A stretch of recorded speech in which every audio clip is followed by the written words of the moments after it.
Welcome to Jim's Shop Talk. Today I want to share with you what I consider to be the most dangerous tool in my shop. And from that analogy, I want to share with you what I believe is critical in providing safety for us spiritually. So come with me today as we talk about the most dangerous tool in your shop. According to a 2011 analysis, the table saw sent 80,000 people to the emergency room with injuries.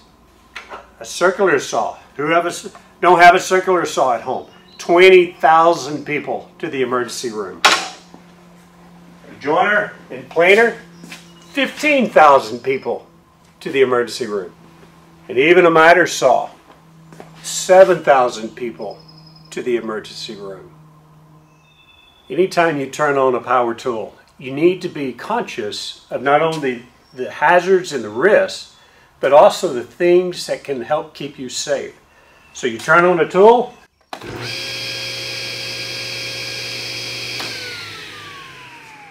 you're automatically at risk of an injury.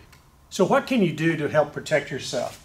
Well, there's a number of things. This particular saw is called a saw stop, and it uses a very specialized braking system that if you were to get your hands into the blade, it would throw this brake into the blade and within 5 milliseconds stop the blade. If you don't have a saw stop, there are some other tools that you ought to invest in. Obviously, a pair of safety glasses and ear protection, very important. But there's a number of push sticks that you can use. So if you're pushing a board through a saw, you can use these different push sticks to get that board safely through the saw. They don't have to be fancy, you don't have to buy them. In fact, you can make your own. Just a simple design, and you can use those to push that piece of lumber through that saw. Other things that are useful is just push pads. These are just bought from a flooring company, or you can buy them from a wood store. And again, you can use that to help push the wood through a blade. Something that people aren't as familiar with is a feather board. A feather board, here's one it's just a series of fingers so that as you push that board, it pushes against those fingers, but if it tries to come backwards, then it grabs it. So feather board, very important. But something that's often overlooked, and I certainly didn't use it in my old saw, is called a rivet knife. This knife keeps the wood from pinching back on the blade. Very, very important that you use this separating knife that will keep the board, as it's being cut, it keeps the board from squeezing back on the saw. For if you pinch that board between your blade and your table, that blade is running about 100 miles an hour and it throws a board with great speed. The other thing here, as you can see, are just some grabbing knives. So as the board passes under it, it rides on, and if it tries to kick back, then this digs into the board and it will help keep the board from being thrown back at you. So it's important that you do use good safety equipment when you're working with power tools. But I would submit to you, these are not the most dangerous tool in my shop. Let me show you what I think is the most dangerous. And according to injury statistics, it's truly the most dangerous tool that you will have in your home. This is my most dangerous tool in my shop, my ladder. According to the statistical analysis, there's some 500,000 injuries every year caused by people falling off a ladder. In fact, in 1 year alone, you can have 300 to 400 deaths. And most of those deaths are people falling off of ladders less than 10 feet high. 6 feet and under can even be dangerous. So the ladder is your most dangerous tool that you will likely have in your home. Let me tell you my own personal story. In January of 2017, I was wearing this harness, I was wearing this helmet, and I was using this tether that tethered in the back of this harness to a platform. The platform shook and I fell. I was standing 8 feet up. This tether that was designed to catch me, unfortunately didn't.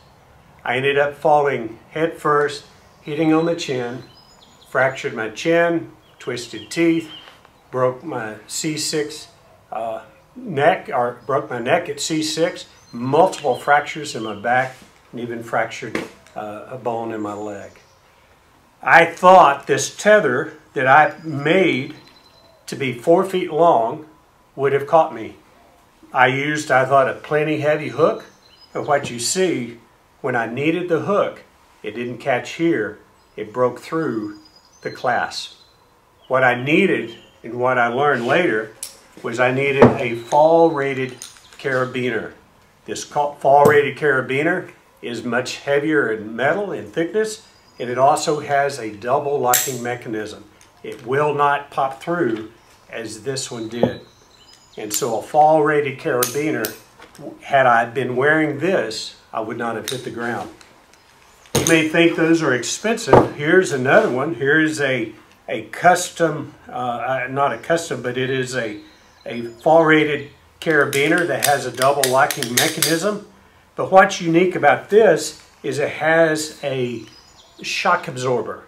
This one will extend to 6 feet, so when you fall, this begins to extend and it lessens that hard jolt at the end of the fall. Inexpensive, and when you think about the cost of an injury, these are very, very inexpensive. One even that's even less expensive, just a rope, again a fall-rated carabiner that's locking. You can tie this rope off to something, put this on the front of your harness, and as you're going up, you just walk it up. But if you fall, then it grabs the rope and it would keep you from falling. I highly recommend, when you're on a ladder, have your rope. Tie the rope off to the ladder so the ladder can't fall away from you.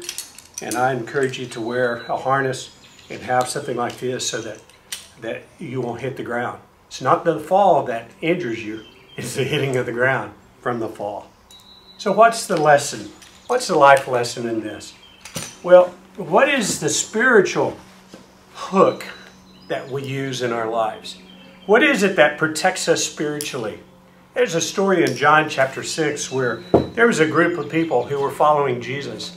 He just fed them, and they had now crossed over the sea, and they were at Capernaum. And they were asked Jesus, what must we do to do the will of God? And Jesus said this. He said, the will of God is that you believe in the one whom he had sent.